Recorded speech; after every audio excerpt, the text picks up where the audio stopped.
My name is Keith Collins, and it's been my great pleasure to work in agricultural policy for 40 years. Farm policy is all about ensuring the capacity to produce an adequate and nutritious and healthful and, importantly, affordable supply of food for American consumers. That's what farm policy is about.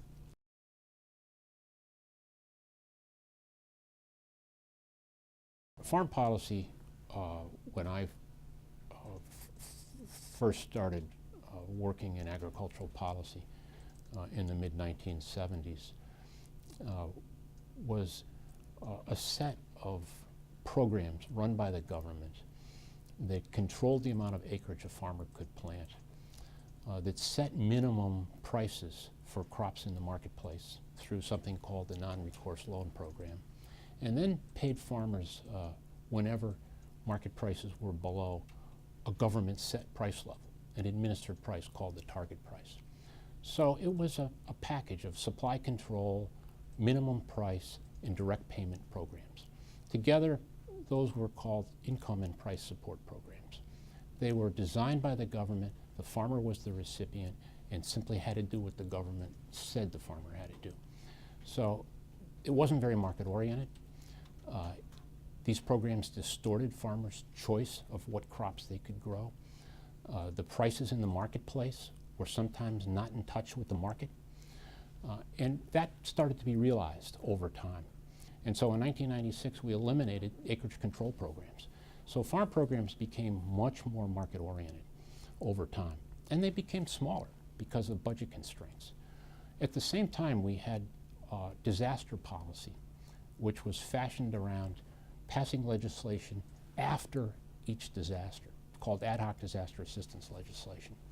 That became very costly, wasn't very well run, wasn't very equitable to farmers who suffered losses, and it begged out for a substitute. And that substitute became the crop insurance program. That's what Congress wanted, that's what Congress funded, and that's what has prevailed, because today the crop insurance program has become the centerpiece of the farm safety net. Now the way that happened was it started with the government running crop insurance from 1938 to 1980. It was a completely government-run program, sold by the government, serviced by the government. And nobody participated. The record of sales was poor. The government did not do a good job in running that program.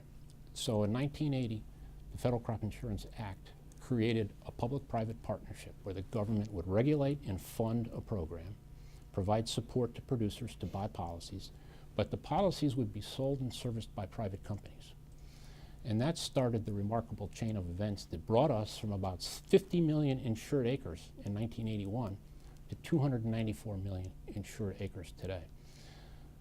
Private people were given an incentive to sell policies. They got a share of the premium that had to be paid on the policy. Well, guess what? When you provide the private sector an incentive, things happen. Agents went out, knocked on the doors of farmers all over America, and expanded the market for crop insurance dramatically.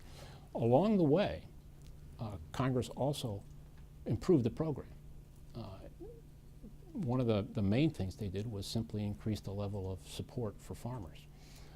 They did that in 1994 with the Crop Insurance Reform Act. They did that in the year 2000 with the Agricultural Risk Protection Act. Both of those acts made crop insurance more affordable for farmers, and that huge increase in acreage enrolled in the program is largely attributable to the fact that it's a good program, but it's an affordable program.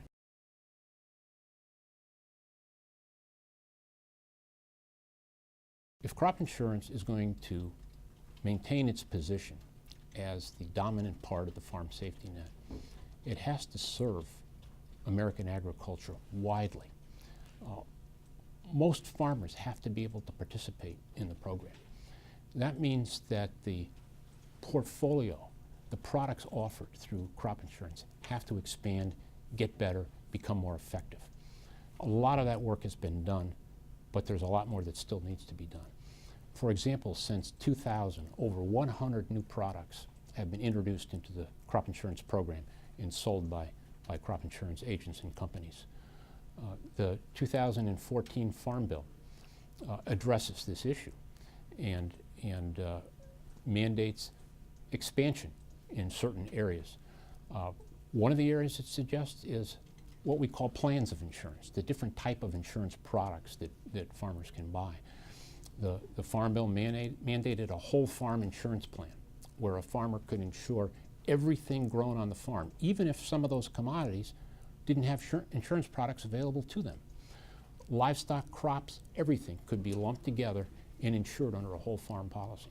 So improving the plans of insurance, improving the product offering is going to be very important for crop insurance in the future.